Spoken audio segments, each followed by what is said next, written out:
যিখন আঁচনিৰ জৰিয়তে অসমৰ আত্মসহায়ক গোটৰ মহিলা সদস্যসমূহক প্ৰথম পৰ্যায়ত 10,000, দ্বিতীয় পৰ্যায়ত বেংক আৰু ৰাজ সাহায্যৰে 25,000 আৰু তৃতীয় পৰ্যায়ত 50,000 টকা পৰ্যন্ত বেংকৰ জৰিয়তে দিয়াৰ ব্যৱস্থা থাকিব।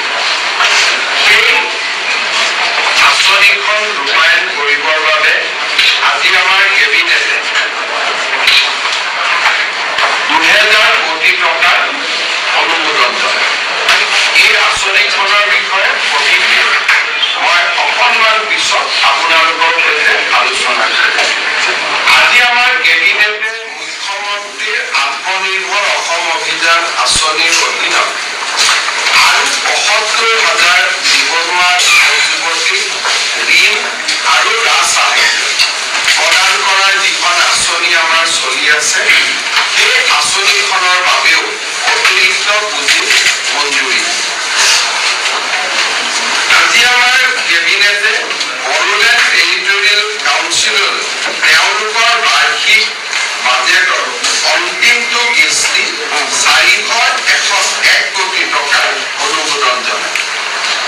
আজি আমাৰ কেবিনেটত অংগনবাদী চেণ্টাৰসমূহৰ বাবে এখন নতুন মেনেজিং কমিটি গঠন কৰাৰো সিদ্ধান্ত লয়। আজি আমাৰ কেবিনেটত অসম যিটো আমাৰ বিদ্যুৎ বিতৰণ নিগম আছে, যাক আমি APDCL বুলি কওঁ, তাৰ অথৰাইজ শ্বেয়াৰ কেপিটেল 6,000 কোটি টকালৈ বৃদ্ধি কৰাৰ বাবে সিদ্ধান্ত। আজি আমাৰ কেবিনেটে উমৰাংচুত সংঘটিত যিটো মাইন দুৰ্ঘটনা, সেই দুৰ্ঘটনাৰ সম্পৰ্কত সবিশেষ কথা পাতে আৰু যিসকল অফিচাৰ ফিল্ডত আছিলে তেওঁলোকৰ পৰা এটা সুদীৰ্ঘ প্ৰেজেণ্টেশ্যন লয় বৰ্তমান পৰিৱেশৰ ওপৰত। এই যিটো মাইন য'ত দুৰ্ঘটনা হৈছে, তাত 14 কোটি লিটাৰ পানী আছিলে বুলি প্ৰাৰম্ভিক পৰ্যায়ত উদ্ধাৰকাৰী অভিযান বিশেষকৈ Geological Survey of India, Coal India, Oil India, NDRF, army আৰু নেভিয়ে ধাৰণা কৰিছিল।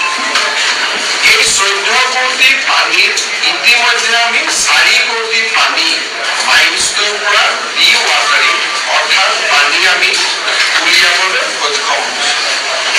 11 কোটি লিটাৰ পানী এতিয়াও